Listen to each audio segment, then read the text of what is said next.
नमस्कार विद्यार्थी मित्रांनो, तर माझ्या यूट्यूब चॅनलमध्ये मी तुमचं सहर्ष स्वागत करीत आहे। तर आज पहिला राऊंड झालेला आहे विद्यार्थ्यांचा। तर पहिल्या राऊंडसाठी जे विद्यार्थ्यांनी आता ग्राउंड झालेला आहे तर त्याची प्रतिक्रिया हे सांगत आहेत विद्यार्थी। तर आज तुमचं ग्राउंड झालं होतं सकाळी 5:45ची बॅच होती, तर कधी झालं तुमचं ग्राउंड? आमचं 10:30-11ला। 10:30-11ला तो टेक्निकल ग्लिच होता, तो RFID रीड होत नव्हता, त्यामुळे त्यांनी पहिली बॅच आता सोडली आणि आत्ता यांचं ग्राउंड झालेलं आहे। तर तुम्ही सांगू शकता काय ते? हो, ट्रॅक वगैरे सगळं चांगलं होतं, फक्त उन्हामुळे थोडा प्रॉब्लेम आला। हो, तो ऊन तुम्ही पाहू शकता की या उन्हामध्ये ॲक्च्युली 8 वाजतापासूनच इंटेन्सिटी एवढी असते की ऊन धावू नाही शकत। पहिल्या बॅचमध्ये आय थिंक एक 10 मुलीला चक्कर आली होती।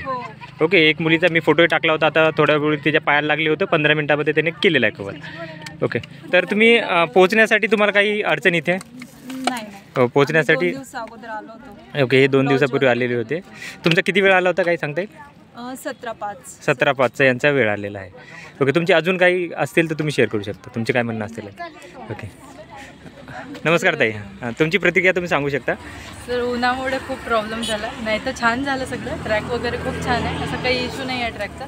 फक्त म्हणजे वापस येताना आधीचं 2 किलोमीटर खूप छान जातं। ओके, पण शेवटचे 1 किलोमीटर उन्हामुळे खूप जास्त त्रास झाला, म्हणजे रिटर्नचा ट्रॅक आहे असं वाटत होतं। हा, 1.5 किलोमीटर जायचंय, मग छोटा टर्न आहे आणि परत यायचंय। ओके, तर शेवटी माझं फक्त 17.1 म्हणजे 1 सेकंडने माझे 5 मार्क्स कमी झाले। अरे बापरे, 50 मीटर शेवटचं मला खूप हार्ड गेलं, म्हणजे मी थांबणारच होते बट नाही थांबले तर नाही, त्यांनी जिद्द केली आणि त्यांनी कंप्लीट केलं। मॅडमनी म्हटलं की थोडंच राहिलं, करून घे। आता 1 सेकंडने 35 मार्क्स आले। आता उद्या ज्या ताई आहेत, उद्या ज्यांचं असणार आहे त्यांच्यासाठी काय तुम्हाला सजेशन देणं येत? ॲडवाइस आहे की खायला घेऊन या सोबत, कारण की लेट होऊ शकते, कधी पण काही पण टेक्निकल इश्यू येऊ शकतो, त्याच्यामुळे खायचं सगळं आणि पाणी वगैरे, पाणी तर मिळून जाते इथे, पण खाण्यापिण्याचं थोडं लक्ष द्या आणि रेस्ट करा 2-3 दिवस आधी तरी। हो, रेस्ट खूप इम्पॉर्टंट आहे। आणि सगळं छान आहे, अरेंजमेंटही छान आहे, फक्त एकच प्रॉब्लेम आहे की खाण्याचं सोबत घेऊन यायचं आपल्याला। ओके, आणि मी जसं तुम्हाला सांगितलं होतं पहिल्या व्हिडिओमध्ये की तुम्ही येताना काहीतरी वाटलंच तर स्वतःकडे लिंबू घेऊन या, पाणी भेटते, लिंबू पाणी बनवून तुम्ही इथं जाऊन पिऊ शकता, कारण इथं तुम्हाला 5-6 किलोमीटर काहीच नाही भेटणार। हां, ग्लुकोन डी असेल आणेल तर ते स्वतः घेऊन या, कारण इथं भरोश्यावर येऊ नका की तुम्हाला काही भेटेल। तर तुम्ही काय करा, बेटर वे तिथून येताना नारळ पाण्यात जे काय असेल त्या गोष्टी काय करा, तिथूनच घेऊन या।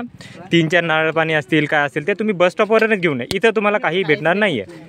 इथून एकदा आला तर तुम्ही जाऊच नाही शकणार, ते मॅडम, पण ते खूप कमी क्वांटिटीमध्ये। बेटर वे तुम्ही तुमची सोय केली तरी चांगलं होईल। ओके, तर ही छोटीशी प्रतिक्रिया होती यांची। सगळ्यांचे आभार, हे पॅरेंट्स आले होते। ओके, धन्यवाद।